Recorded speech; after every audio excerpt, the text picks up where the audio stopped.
So, good morning and good evening. Welcome to the Circle of Harmony.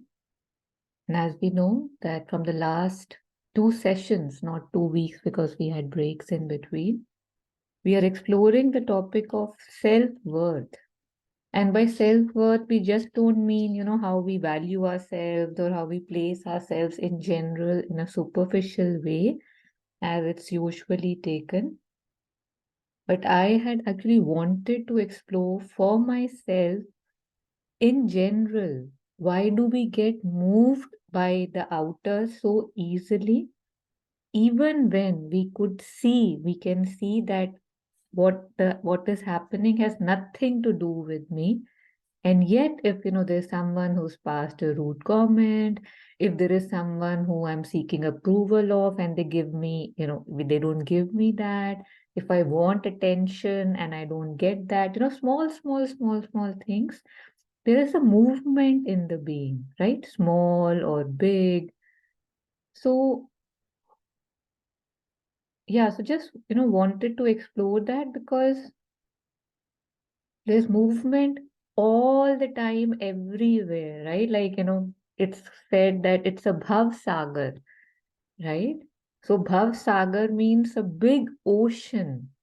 So it's an ocean, and I'm saying that everything is moving me, and of course, everything has to move me because it's an ocean.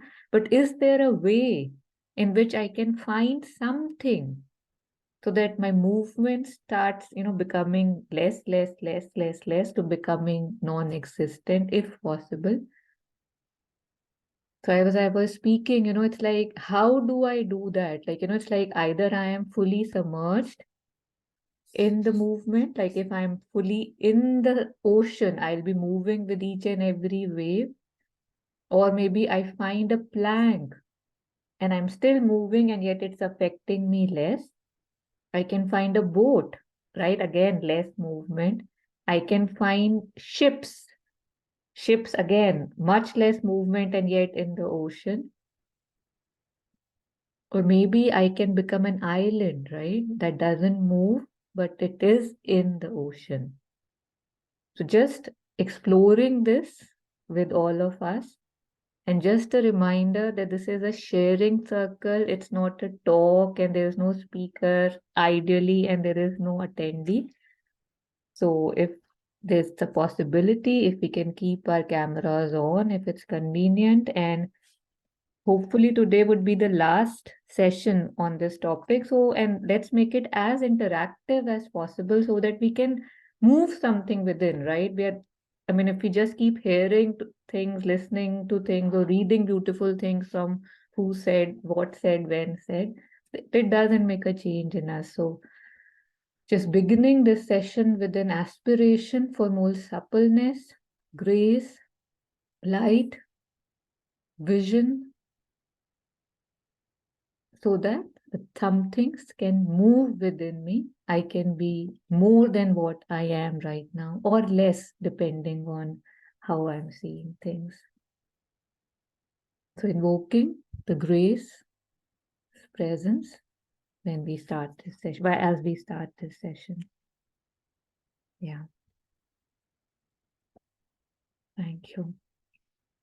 So, anything before we take up more stuff? Any comments, any reflections from last week or in general about how to go about this, our personal experiences?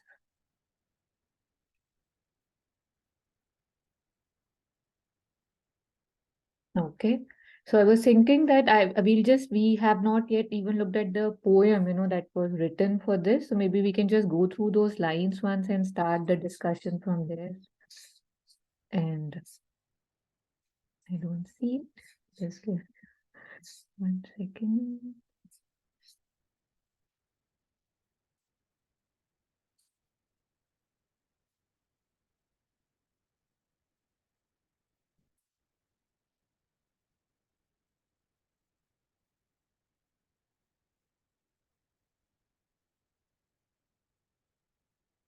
So just going through these lines, and I'll just be stopping wherever I feel the need to stop so that we can just take it up. And as we always say, right, like any time, if there's anything that you would want to, where you want to stop, talk, reflect, please just unmute and we'll know that you want to talk. Yeah, thank you. So the first stanza is that ना कोई हिला सके ना कोई गिरा सके मैं बन सकूं खुद में पूर्ण मुझे ना कोई डरा सके. So for Juan, I just translate it. My apologies, this was in Hindi. So it basically says that, no, nothing should be able to move me. Nothing should be able to push me down, pull me down. I should be able to become self-sufficient, that I'm standing in myself. And it would be great if nothing can create fear in me. So not for the beauty aspect, but practically, if I'm looking at these lines, what all moves me and why? What all keeps pushing me down again and again? Because lot of times in my life, I fall on the same potholes, in the same potholes. I get triggered by the same things, the same comments, the same reactions, the same actions. And I start, I keep crying that, oh my God, why is God so cruel and why is the person not changing? Or so even if I know that this person does this and I feel bad, and after, I don't know, 30 years, if I'm still sitting there feeling bad when that person does it, that means something is wrong here, right? Not out there. And there are a lot of fears in us, right? That stop us from becoming who we can be, who we would like to be. Say, for example, growing up, a child wants to be a painter or a musician. But somebody would say that, oh my God, how will you earn a living, right? And then they'll be like, oh yeah, and we don't stop there, right? We don't say, how will you earn a living? We'll say, oh, don't you like that car? Don't you like that video game? How will you be able to buy those things, right? We incorporate that fear of not being someone, not being able to buy something, greed, fear, anything in children, in ourselves. We see it all the time. Those carrots on the stick that we feel the society is hanging. But lately, right, when we see it's me who's hanging my own carrot and then running after it and then crying that I'm not getting it and I want that carrot. So just pausing here. Anything on these four lines?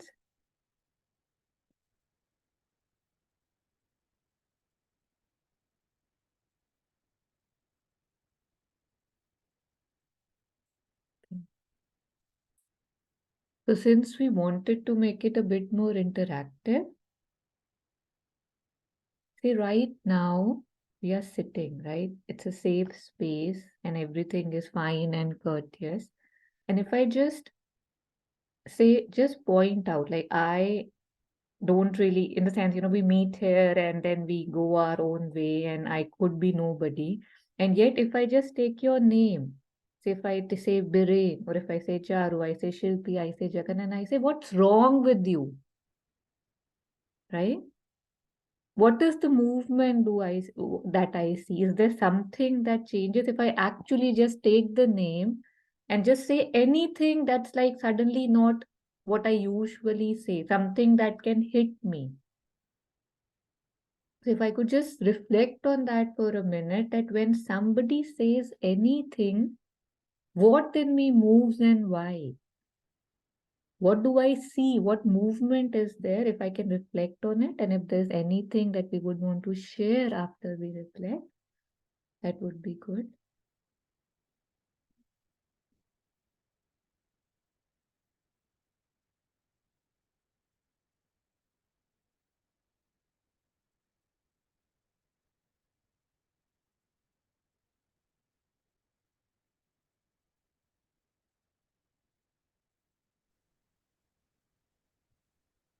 Taruji, one of the points that comes to my mind, you gave the example of, steering a child away from their own thoughts.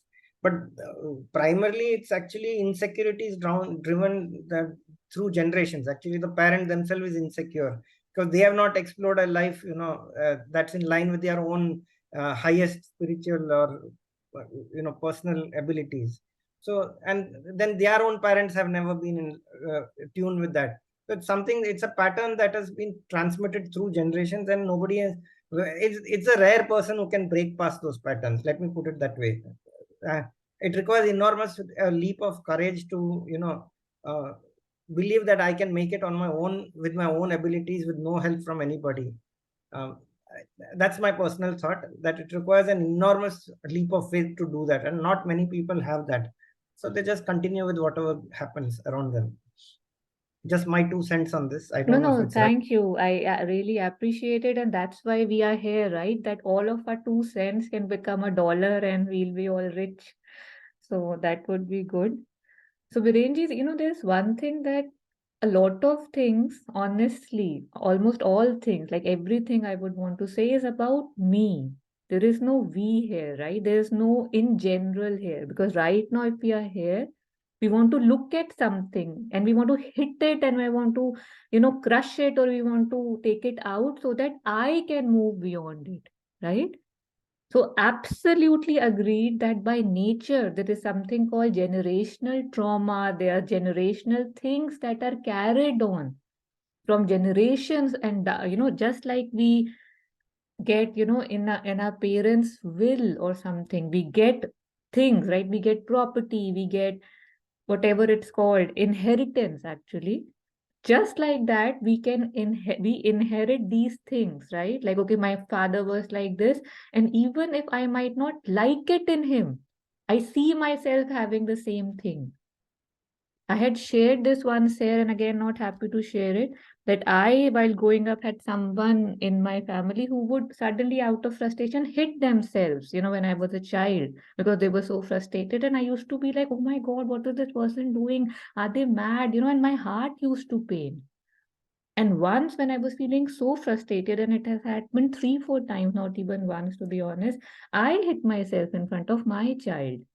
And when I did that, I was like, where did that come from? Like, I was so shocked, and yet it was not a doing, it was an happening. It felt like that. And then I had to sit with myself and say that I don't want it. Like, what is this? What am I doing to myself and him, for example?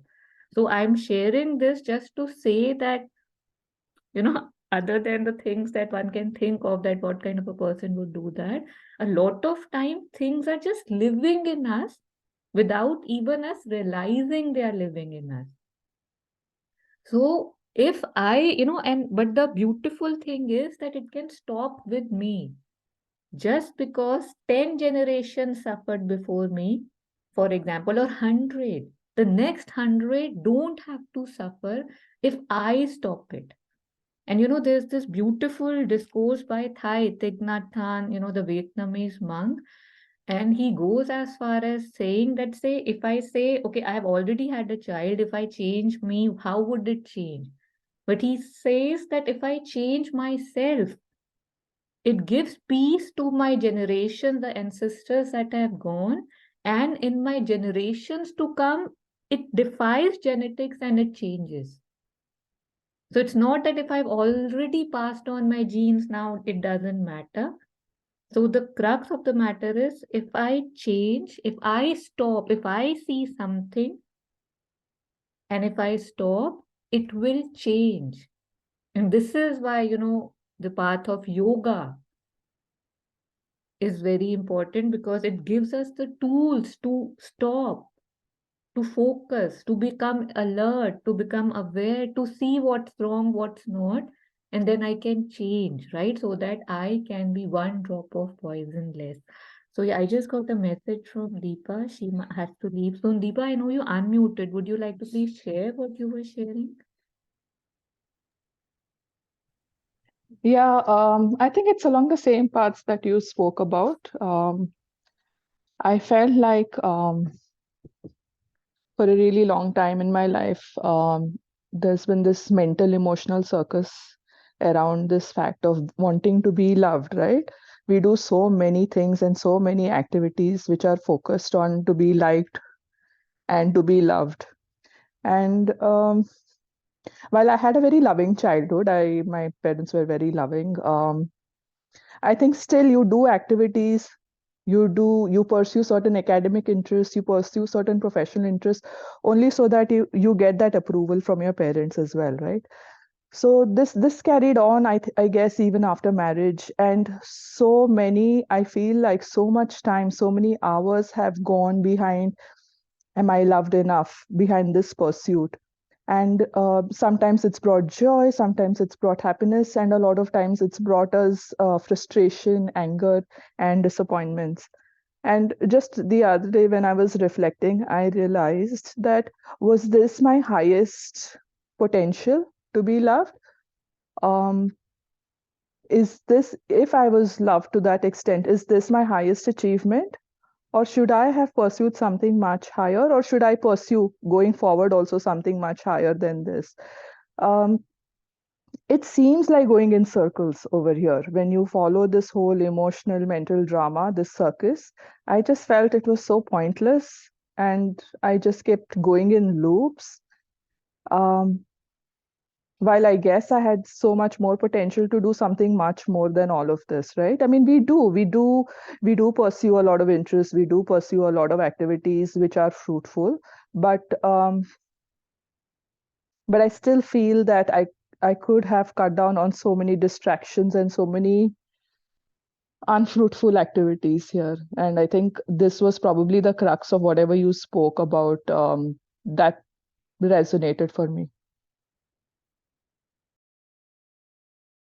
Yes, Deepa, thank you for sharing. One thing I would want to say, you had said that you got a lot of approvals that gave you a lot of happiness, right?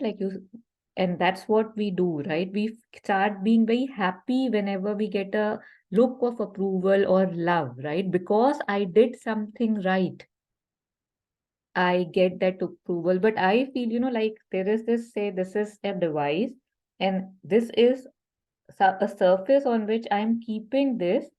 So it might become stable, it might stand there for maybe something, but it just keeps moving, right? Because the base of it is not flat, it's not solid, it's not standing where one should be standing.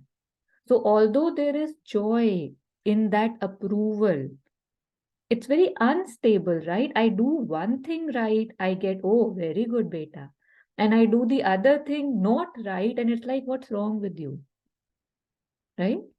So then, if I am feeling happy or sad because of those approvals or disapprovals from anybody, from even the closest members, do I realize that it's very momentary, right? One thing I do right, one thing, the other thing I do wrong, one thing. In the sense, there's so much movement. Where is the stillness there? Where is the authenticity there that I am wanting, right?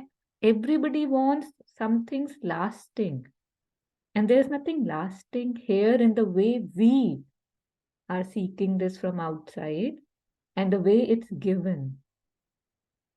To just that, what I feel happy about, all I wanted to say was that too also was so dependent on those small, small things. And the moment I do something not okay, it just disappears. The love and anything. So it's like you said that should we go for something higher or you're feeling you need to look at it.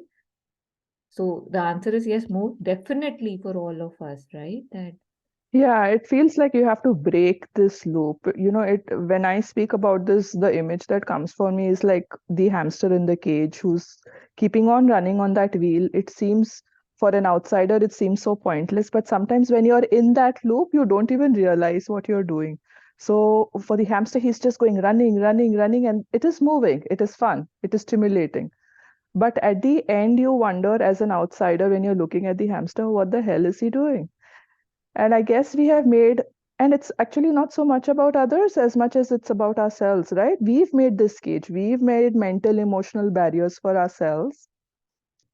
and we blame others for not fulfilling our desires and needs. But this cage we ourselves build for ourselves, and we keep going into these circles and loops. You can break it, you can break out of that cage, but we still prefer to be there. Yeah, and also to add to that, I have realized this in the past year and a half. I've absolutely changed my cage and my hamster wheel. The surroundings, everything outside has really changed. But I realize that running on a hamster wheel is our thing, is our habit, and the extraneous doesn't matter at all, really. When I say that, actually, it's a sea change in my setup from where I was a year and a half, in a family, now single. It's absolutely different, but I still see that this sense of accumulation or seeking something outside. These are traits um, which are just within. We are carrying these. So we are the prisoners and we are the jailers, and we're all carrying this all within ourselves. So that is another thing which has been, because such a huge change, one would imagine from the outside that, oh, everything about this has changed, but nothing really changes till we don't change, which is like, this was a big eye opener for me. I mean, it's a night and day difference in on the outside in my life, but on the inside I realized that the work is as hard or as easy, and every moment there is a choice, a conscious choice which needs to be made, and making that choice and taking that step towards making that choice, I imagine that would be easier if I were in a certain environment. But I realize that it is hard work, and it doesn't we imagine I imagine that it would be much easier now that but it isn't like that. So the extraneous, we keep thinking that if this was that, then I would be able to progress this way or that way. But progress has to happen now and has to be done, and nothing on the outside really makes it easy. If easy is the word. Although about movement, I really like. I think vulnerability is precious also, and of course I'm not talking about the base set, but I'm a reactive person, like the sunset or the sunrise or the flowers or whatever, it moves something inside me, and I like that movement also. So when we talk about movement, I don't know how to, I maybe we are talking of different movements over here, but I like movement. When I look at something and I feel something, then this entire thing, and then I feel like creating something or doing something. I think I like that aspect of it also when it comes to movement. I like certain kind of movements. Yeah, I don't know if it's relevant, but yeah.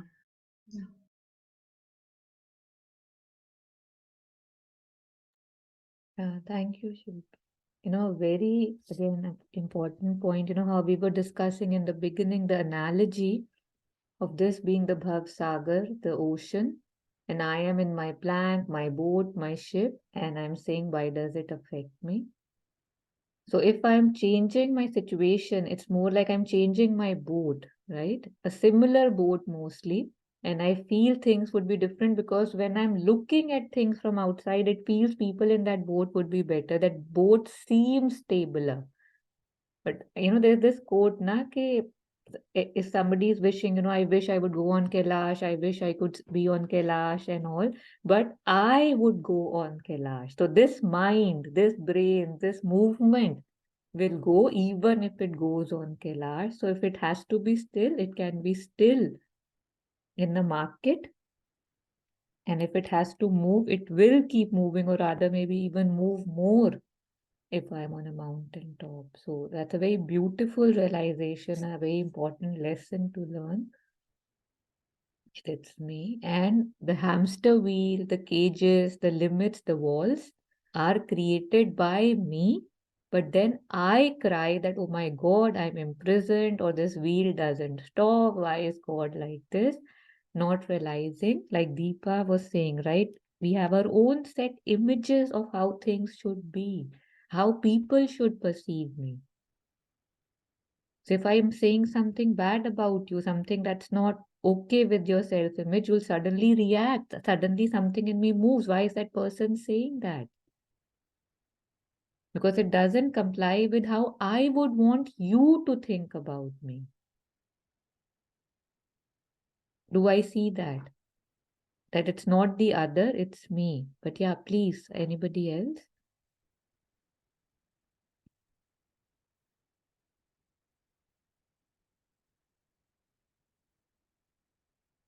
So I'm taking your name, for example, Cyrus or Snehi, and I'm saying, what's wrong with you? Why do you do this? Or why do you not do this? What is the movement inside? Am I able to see that movement and question it, that why are you here? What's your purpose?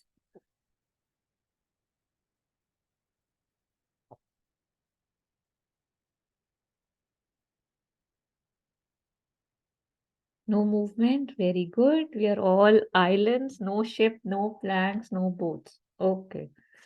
So we can. Movement.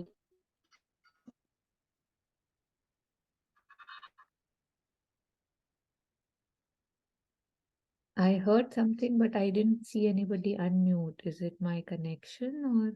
Yeah, I said, yeah, can you hear me, Yeah. Taru? Yeah, I was saying too much movement all the time.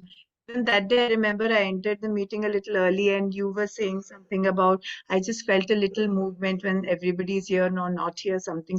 I was thinking that my God, I'm feeling earthquakes inside me. So little, little. Oh, I think she got disconnected. I thought it was my connection that I couldn't hear her properly. Yeah.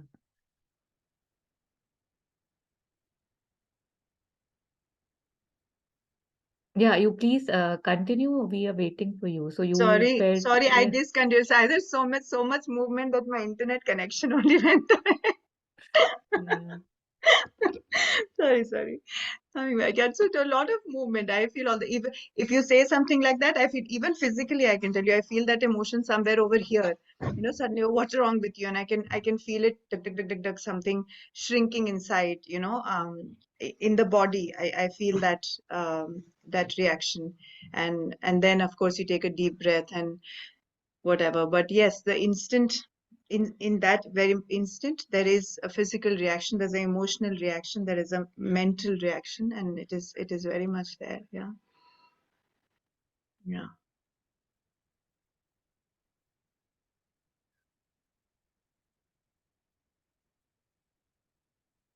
So at the slightest thing, I get moved.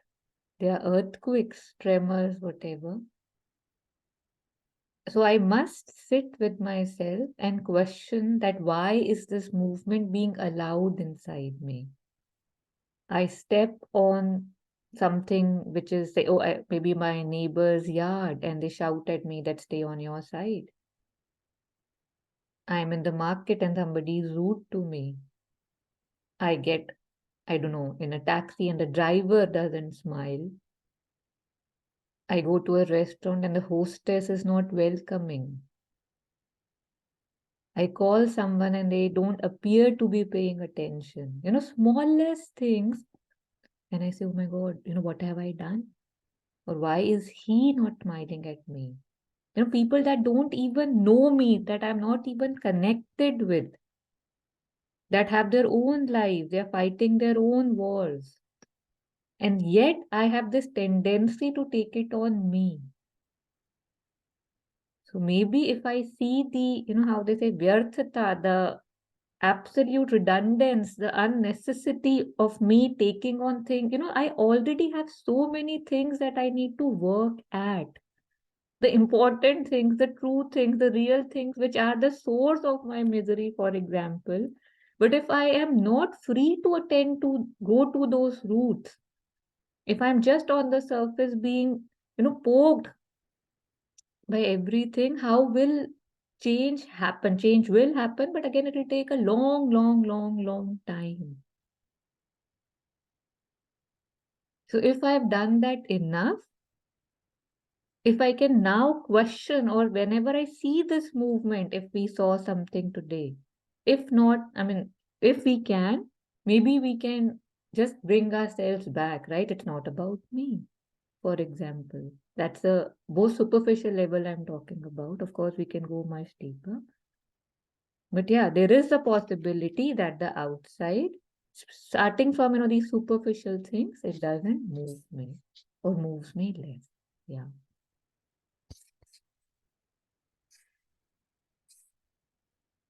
So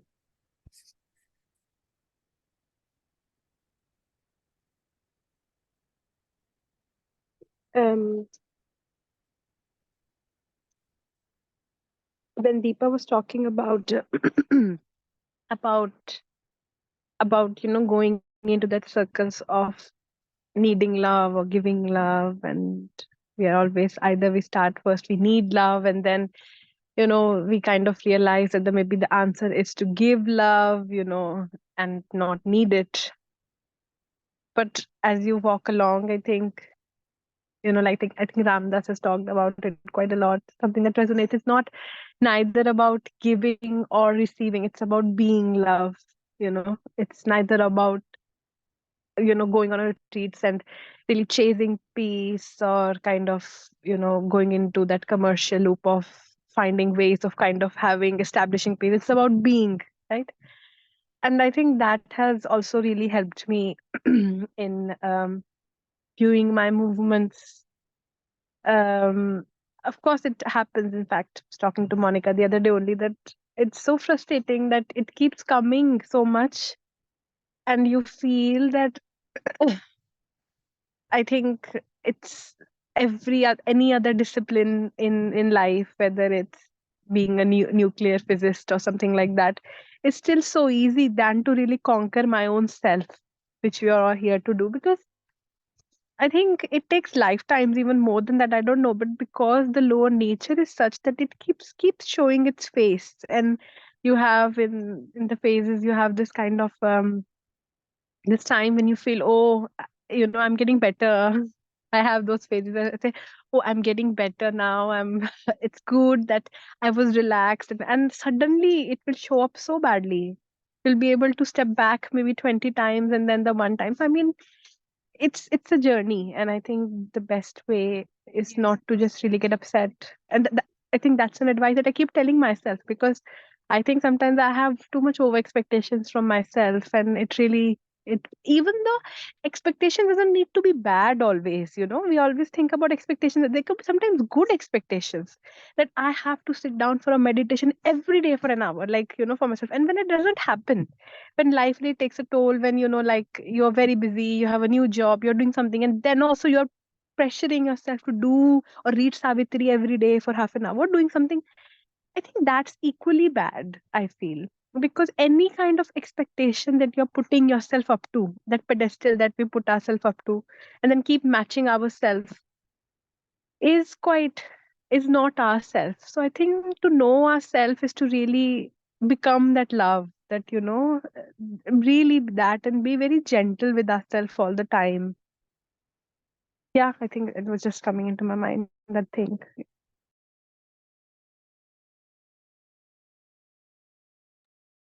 thank you, Nandini, for sharing.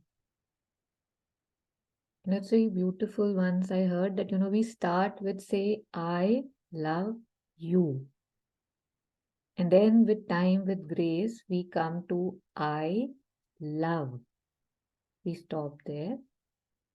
And then slowly it just becomes love. The I also drops. So first the you drops, then the I drops, and just the love remains. So that's the being, the becoming. That's again good to listen to, but again coming back to our everyday neighbors' yard and bus stops are more beneficial than this. And in Synthesis of Yoga, in chapter 3, I was reading, it was describing the nature of, say, the physical being, the vital being, and then the spiritual being. And in the physical being, it said exactly, Nandini, what you were saying, maybe you can again read it. It said that, the nature of the physical is repetition, because that's how it's able to maintain, right? Keep repeating, because the material needs to be maintained because it's mortal. So the nature wants it to be very repetitive, everything repetitive, so that it gives a false I don't know, false belief that it's constant, although nothing is constant. So this thing is in me in the physical, and this is why the mental is considered bigger than the physical, higher than the physical, so that it can change that. It can be open to progress and new things, because physical left to itself, it's in its core, this repetition of things, so that it can be key again. Like I'll just be repeating myself, so I'll stop. Yeah.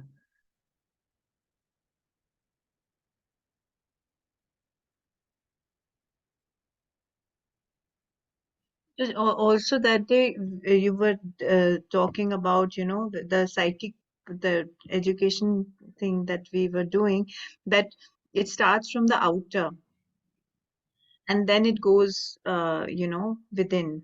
I mean, and then so so I feel, although I keep snapping out and I try different things and, you know, different modalities, but I feel that some kind of discipline, um I feel for the outer, I feel in my experience, I feel some kind of discipline, if because it helps me, like it helps me in remembrance. It keeps the memory alive. It helps me if I have, and even when I don't want to, and I still do, irrespective whether there is silence or not. I would sit irrespective, because it it's better than when I don't do it. I feel in my experience, it's been like that. Yeah. Yeah, absolutely. But again, a lot of times it turns back on us, right? Like Sri Aurobindo says, I remembered it exactly, but I'm paraphrasing right now, that, the stress or the want to do something right, the stress that it creates, he says that's very wrong. It's wrong to be constantly wanting to be, in that stress of doing something right. How we all have that, right? सब कुछ ठीक करो, गलत ना करो. So that too, he warns us against. And I'll share it. It's very beautifully said, that constant worry, that constant holding ourselves into very high pedestals, because again, we are not being here right now. It's always something that, oh, I did not do this or I did do this. Okay, you fail, like mother says, right? Like you fall down, you get up, you brush your whatever, your clothes, you look up, you smile, and then you take the next step. Even if you fall 100,000 times, you get up and you repeat. So, yeah. And it does take effort. Everything takes effort. And the other day Monica was sharing that, like we clean our houses every day. We don't say that, oh God, the dust is again here. Oh God, again I have to do whatever. Or even the dishes.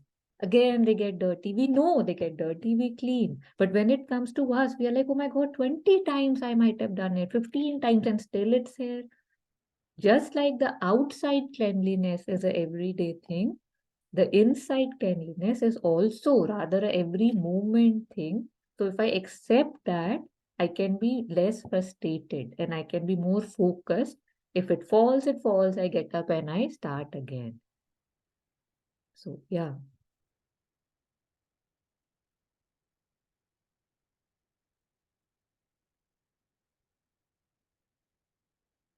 So I'll go back to the text now. If there's anything, please unmute and start.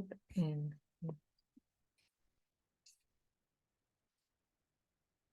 yeah. So this was the next stanza is, मैं दिखता आलीशान हूँ पर भीख की दुकान हूँ, मैं कई चौराहों पर खड़ा खुशी स्वीकृति इज्जत मांगता. So I think this aspect we have already almost covered. But from outside, we all look so presentable. Mostly we try, right? Like when we are at home, we might be in rags, at least I am most of the time. And but when there is an image, when I have to be somewhere, go somewhere, I wear something which is not maybe torn, something which is okay, kind of a thing. So there is an image again, it's coming down to it. There's something that I want the world to see me as. So from the outside, I might look like I'm all glittery and shiny and glossy and beautiful.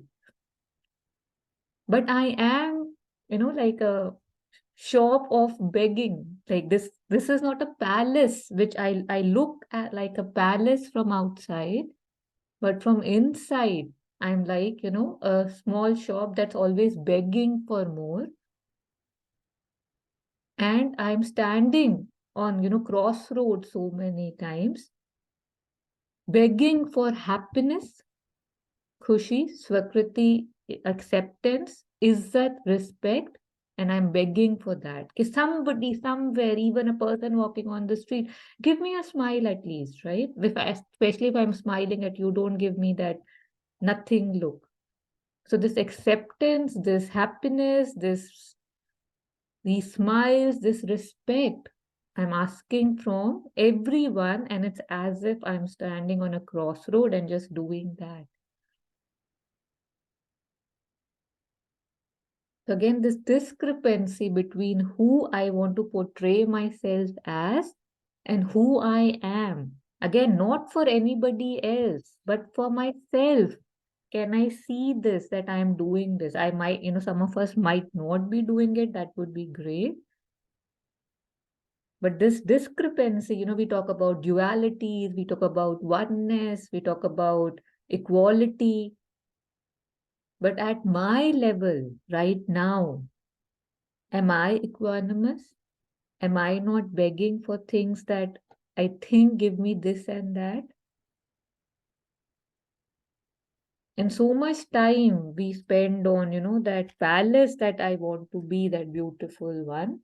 So maybe it's time to also look at that begging bowl we are all holding in different capacities, thinking that this or that will give me more. Yeah, anything on this? I just wanted to say that, we all have our begging bowls, and I feel in some way or the other, in some shape or form is the other. But I also feel that begging bowl or the tendency in our vital can only go if we can really learn it from our own experiences. That what we are looking for is not this but something else. So, like, we all are born with that quest for terrestrial perfection, and that is what we keep finding in everything. That is the urge, which is not wrong. So that kind of begging is actually for the wrong things. Begging will be there in a sense that we will always aspire, but our aspirations are so narrow to our personal interests, and that's why it's like a chase of lifetimes after lifetimes. But I also feel won't really go just by and it shouldn't go, actually, I would say it shouldn't go just by an intellectual understanding, because that creates more mess. I remember, I like dressing up, so I always like makeup. So, and I used to feel really happy when I used to, like put my lipstick or something like that.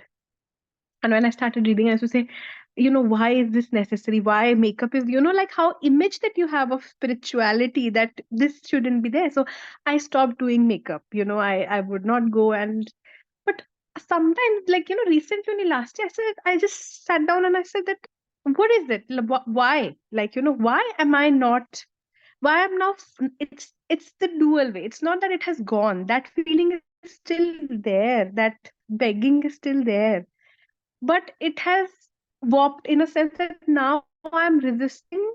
I'm not now craving not to do it. First I was craving to do, so now I'm not craving to do. And then I just said maybe what needs to change is the reason of actually doing makeup. And when the divine wants, and of course I have an aspiration, it will go away, because I will genuinely see the reason behind it, right? So I feel that some of the times we just keep suppressing things just because intellectually we read and understand that this is not right.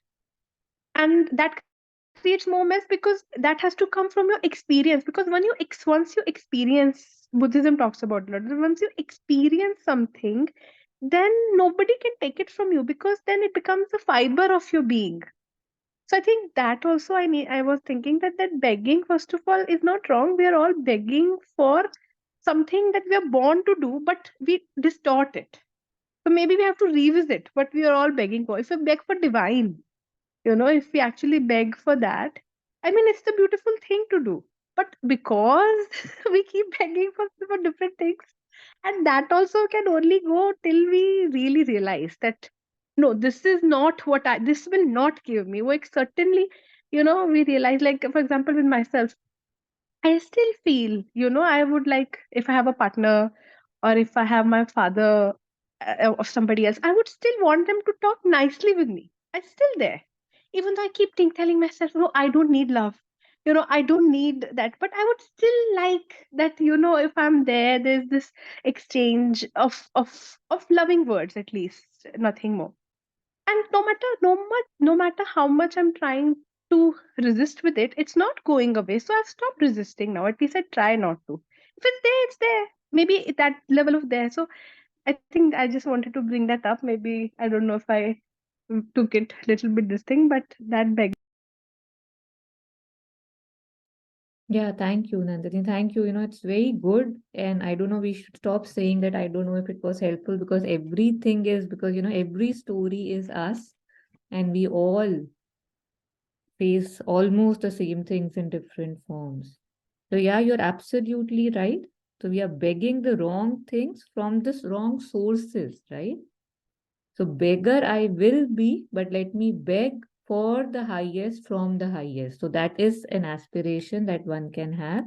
And as far as the intellectual thing is concerned, I feel that a lot of times I don't even realize I'm begging. So at least when I am sitting and thinking or reflecting, at least I become aware that, okay, I too beg. Oh, I'm begging here. Oh, I'm begging there. So I think that, how will I give something up or offer it or even put light on it if I don't even know it exists?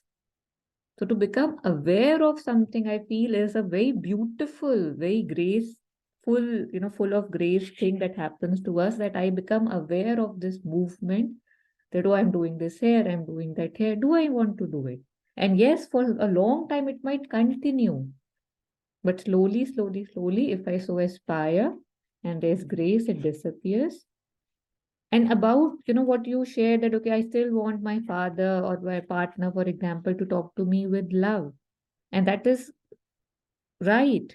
But a lot of times what we do is, what I was wanting to share was that if they don't, I take it on me, right? I say that, oh my God, they are not being nice to me. But I would say 10 out of 10 times they would, maybe 9 out of 10 times, let's give it some benefit of doubt. There's something that's going on in their mind that's happening there. But I don't have to take it personally. I don't have to totally, like, again, moved by it. I mean, if something hits me, oh, they were rude. And then the next thing is, oh, I wonder what would be happening in their whatever profession, their this thing, their office, their thing, that the person was speaking to me like this, and may he find peace, right? Maybe we can talk, or maybe we can just pray. So that would be the right, I would say. Again, the same want is there, but I'm not taking things personally where they don't need to be taken. So yeah, appreciate everything that was shared for the clarification, because a lot of times, things get, I say something thinking that, and it get totally dispersed. So good that we can clear that. Yeah.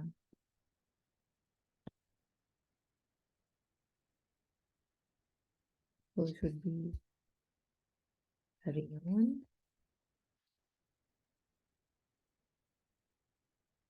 मुझे खुद पर वो विश्वास हो, ये पूरा एहसास हो, मैं जितना हूँ, मैं काफी हूँ, मैं पूर्ण हूँ, पर्याप्त हूँ. That I wish that I have this full faith in myself, on myself, with myself. I have this full realization that however much I am enough, I am full, I am complete. Because I keep believing that I am, or I keep believing that I believe in this, But yet, when everything around me, if it's moving me, that means I have that doubt. I don't have that assertion. I don't have that faith that, yes, I'm fine. I'm good. I'm enough. Not saying this again, like everything can go to different definitions or there could be misunderstandings. So, not in a aggressive way, not in a proud way, not in a immovable way, but inherently having this faith on myself that yes, the one who has made me has done a good job and I'm always progressive. And yes, what the person is saying, yeah, maybe there is something right in it, yet I see it, I am here and I can improve. So I don't have to move by the happenings around me so much, aspiring for that faith, that stillness, that groundness, so that, from a ship, I can move to be an island if it's a possibility for me in this birth. At least the aspiration can be there. So I'll just complete it and then we can take reflections. मैं सर्वदा अपने साथ हूँ, अपनी शक्ति हूँ, विश्वास हूँ, निडर, नीरव, अटल, अडिग, अपना प्यार हूँ, आधार हूँ. So I'm always with myself. So here I can be just my ego, or the I can be, knowing that, the God, the higher is always with me, in me. I am my own strength. I am my own faith. Nidar, as in fearless, right? Nirav, silent, still. Atal, firm. Adig, immovable. Again, not in those egoistic ways, but standing in my center with my true center. I am my own love. I am love.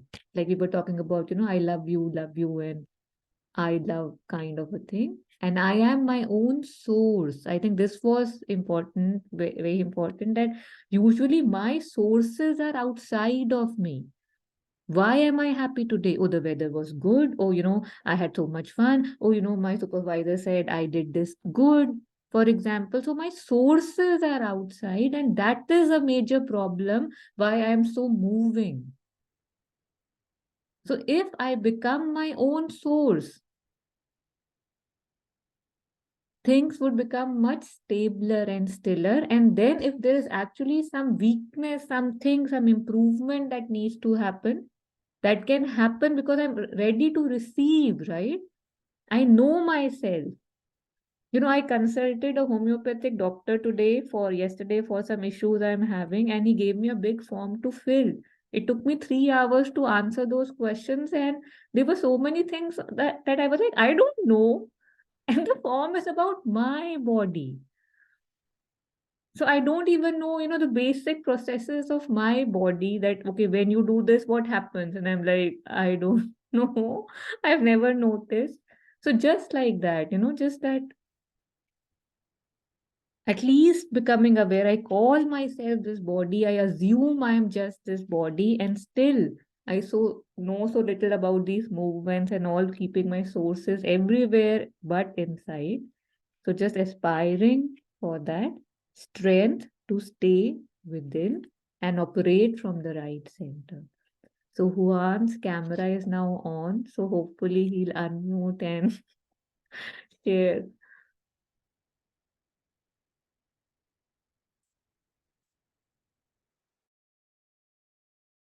I was not intending to talk, but it's very interesting what all you said. I was reflecting to myself that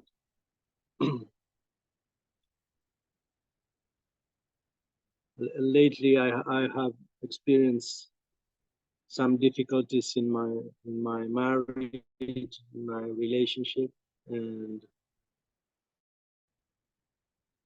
and I figure out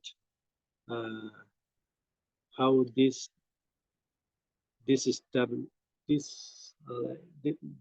stabilized me. It's okay to say. And so I realized sometimes even our own harmony is secretly like supported in a net of things. Maybe our friends, our we don't realize that much of our well-being is rooted in our relationships when they are going fine, and then something is missing that you didn't thought. You just, maybe I felt like, okay, I'm doing fine, and I don't see how much that is sometimes attached to our relationships. I was figuring out that, and also I appreciate this remark that you say, like, about feeling oneself enough, but not in a harsh way, not in a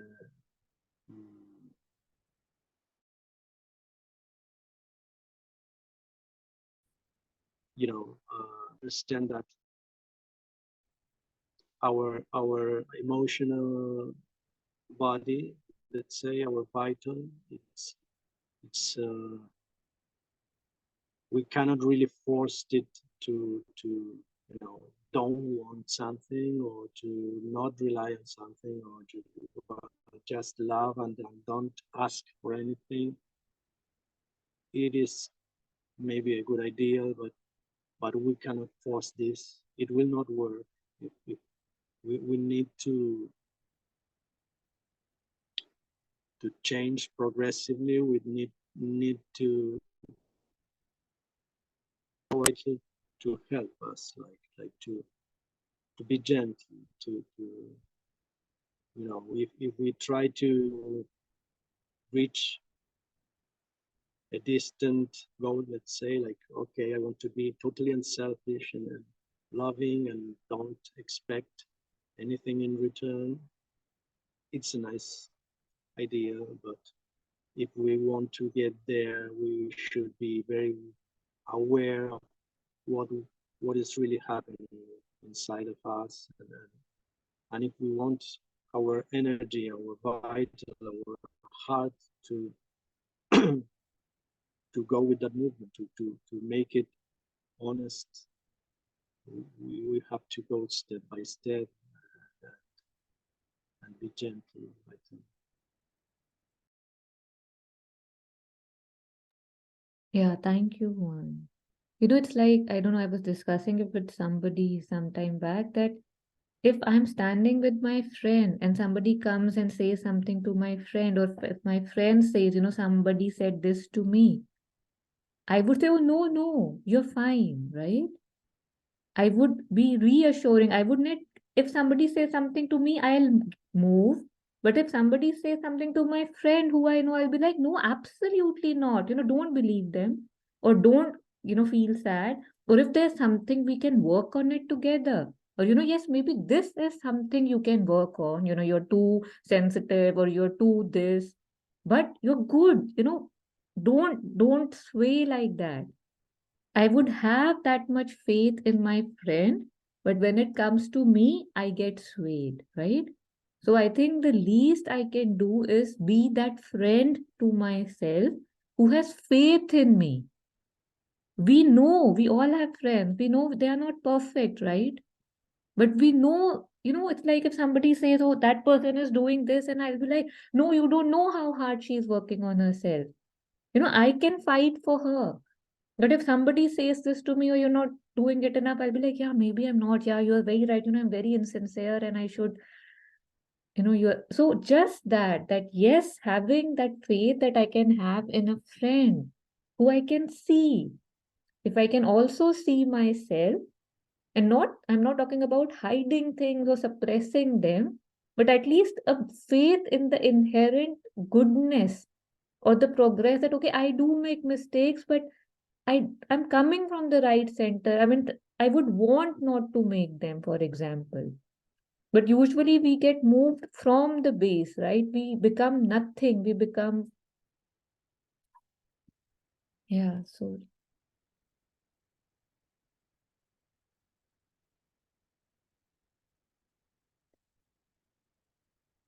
yeah, we are almost, an hour is up. So especially some of us who haven't spoken at all, because it's something that we all deal with.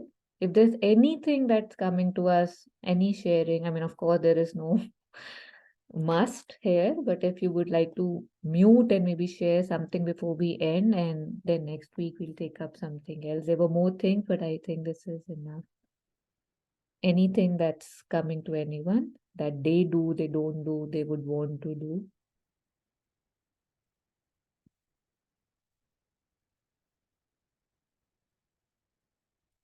Okay. So at the beginning of this, topic, at the very beginning, I had taken up a small video that I think we didn't pay much attention to maybe, but it was very well said. So I'll just play that again. It's 2.5 minutes. We look at it. If there's any reflection, we'll take. Otherwise, we'll end. I hear somebody unmute. Yeah, Jagan, anything you want to say? Yeah, when you said, when someone says what's wrong with you, I see two movements. One, the first movement is this reactive movement. He just wants to respond.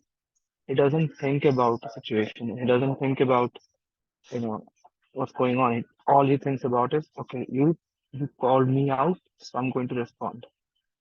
And then there is another in the background who is who's a thinker, who will kind of say, calm down, think about it. And more often, what happens is like, if you tell me what's wrong with you, Jagan, then I immediately question, why did you say that?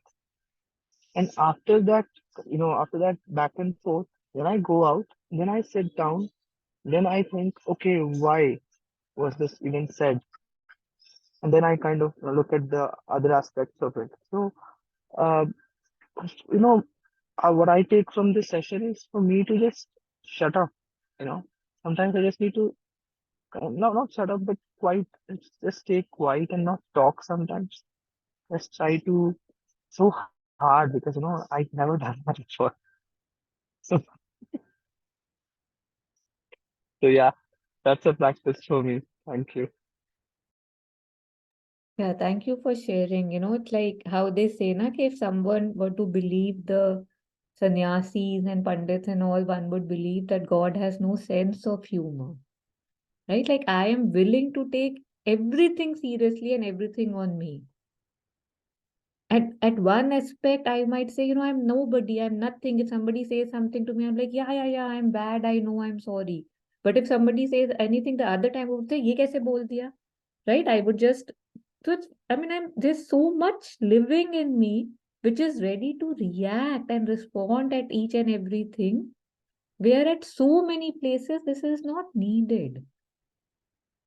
I say things sometimes just very casually, right? And so does everybody else.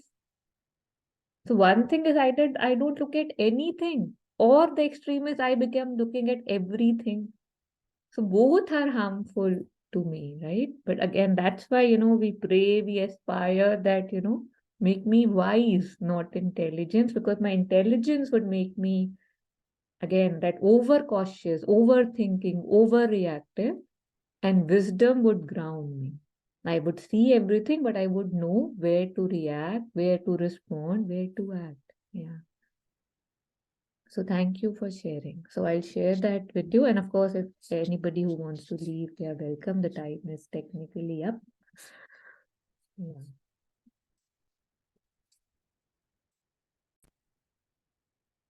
Yeah, so I'll start. If you can't hear it, do let me know. We learned from a very early age to make our sense of self-worth conditional upon some kind of external criteria which can be judged by others. Because of this, self-compassion becomes a challenge, because self-compassion requires a natural ability on your part. We learn from a very early age to make our sense of self-worth conditional upon some kind of external criteria which can be judged by others. Because of this, self-compassion becomes a challenge, because self-compassion requires a natural ability on your part to be able to deal with your failures as well as success with understanding, acceptance, and kindness. The problem I see with the self-esteem movement particularly is that self-esteem movement again kind of plays into this tendency to make your sense of worth conditional upon what you achieve, and inevitably that involves comparison with others, and there's also a moral problem there, because in order to boost your self-esteem sometimes you need to put down others in your mind. Whereas self-compassion doesn't require any of that. What self-compassion is suggesting is that you should be able to do the same thing that you normally do to someone that you care towards yourself. And the beauty of that is that once you have that kind of ability to relate to your own situation with kindness, it creates a kind of a reservoir of strength and resilience so that you have plenty to draw from. Because otherwise, if your compassion is always other directed and you do not take care of your own needs and your own well-being, at some point this kind of leads to compassion fatigue, and even in some cases when the relationship does not work and when there is not enough recognition coming from the recipient side, you might even feel betrayed and let down and used, and ultimately even feeling bitterness. So having a greater base of self-compassion really buffers against all of these potentially negative consequences of being always too much other focused.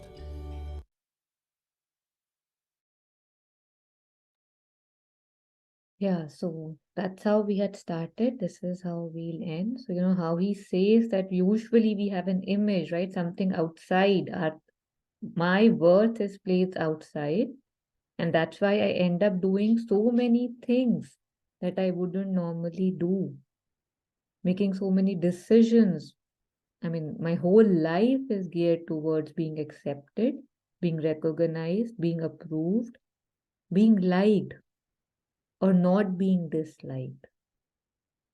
So if I can drop this a little bit and maybe connect with what I actually want to do, with self-compassion, as he was saying, because we are all here for a purpose, but we get distracted, we get enamored, we get disillusioned. I mean, we all are quite badly disillusioned, and that's okay.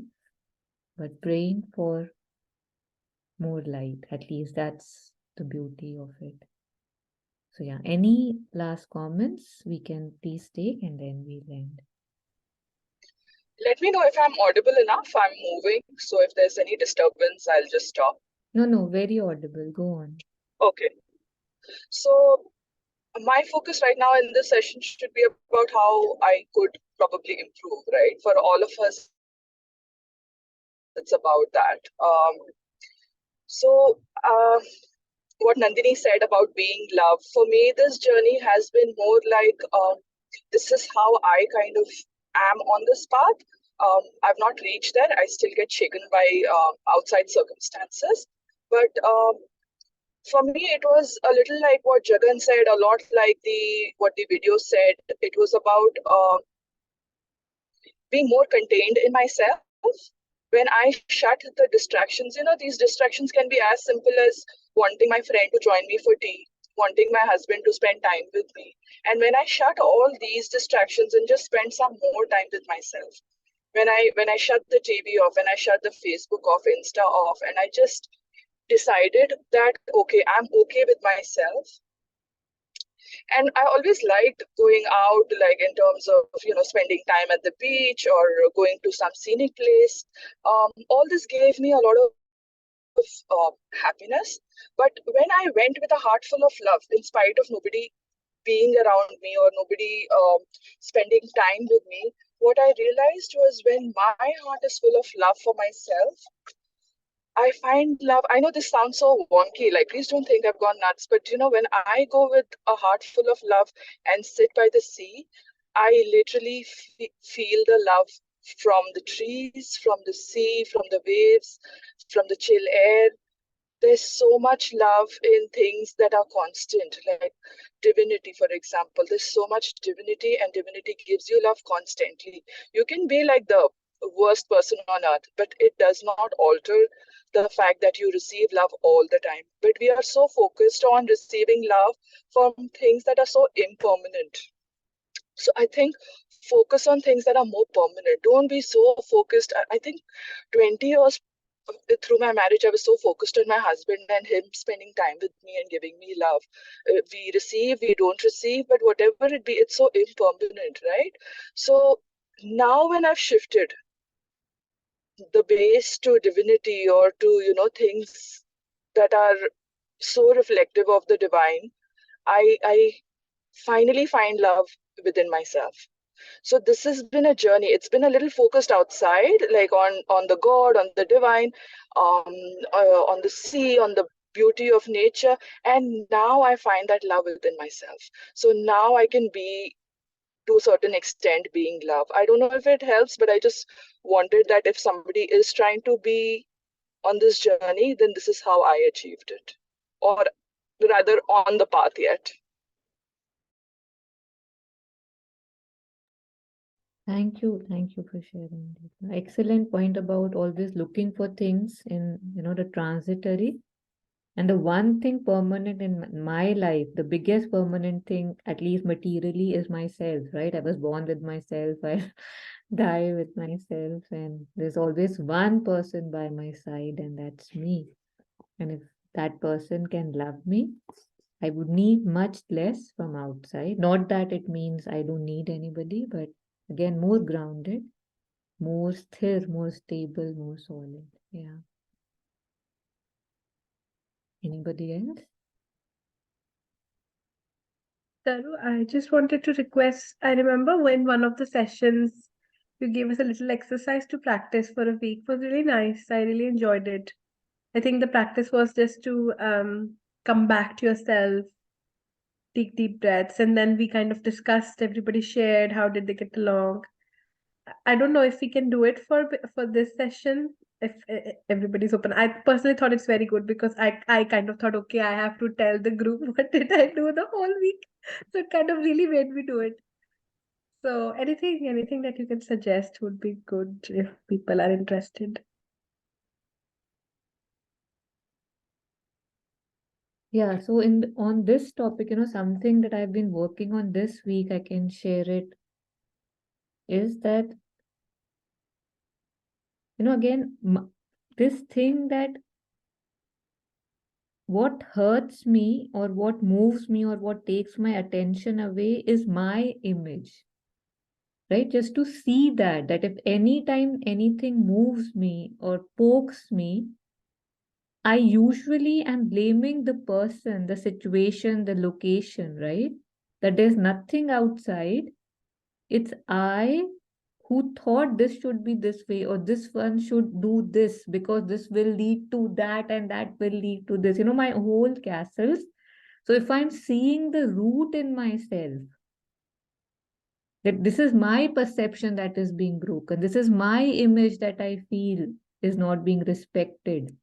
I don't know if I'm able to put it properly, but that's what I'm actively kind of working on, and about how, how disillusioned I usually am.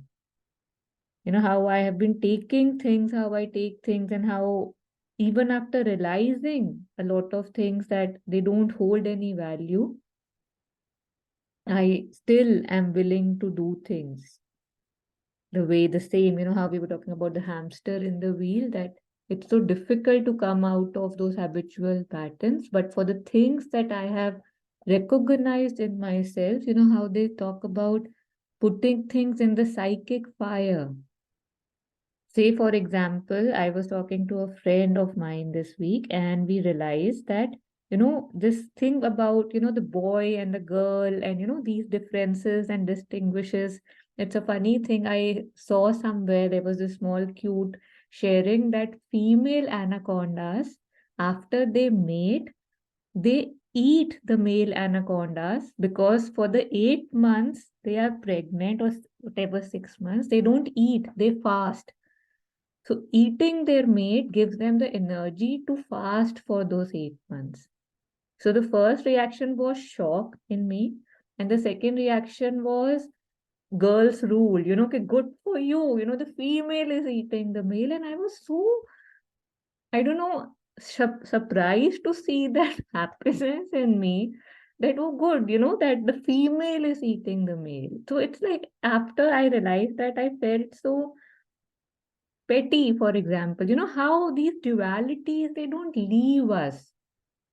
So these are the two things I'm doing. So actively, whenever, I'm getting these thoughts, I'm putting them in the psychic fire. How we say, mother says that there's this fire always lit in our hearts, in the center of the chest. And whatever you see that you don't like, that you want to offer, that you want to give up, you put it in that fire. So for ourselves, for all of us, because the things might vary, but they are still things with just, kind of the different glasses that we are looking through, thinking life is like this. So I'm just actively looking at those, trying to, and putting them in the fire again and again, so that I can be sad for the male anaconda or not be reactive at all, because it's a natural thing and its nature is very intelligent, and there is no boy and girl about it. So embarrassed to share it, but fact is fact. And yeah, thank you. Okay, so at this funny note, we'll end the session, just taking one last minute to again pray, aspire, beg for more and more and more and more courage to, take things by the horn, to make the changes that have been waiting to be made. For each of us, there are things that we recognize, that we have seen, we have known, and yet we have still been holding on to it. May I get the courage and the grace to now offer these things wherever I want to, in any trash can, in any fire, so that I can be free of those loads that I know are not serving me, that I recognize are on me for no reason, and I can be lighter with less load. So praying for this courage for myself and everyone. May our hearts be full of joy, and we focus so much towards progress that we stop paying attention to these things, and these things, may they drop like leaves from a tree naturally.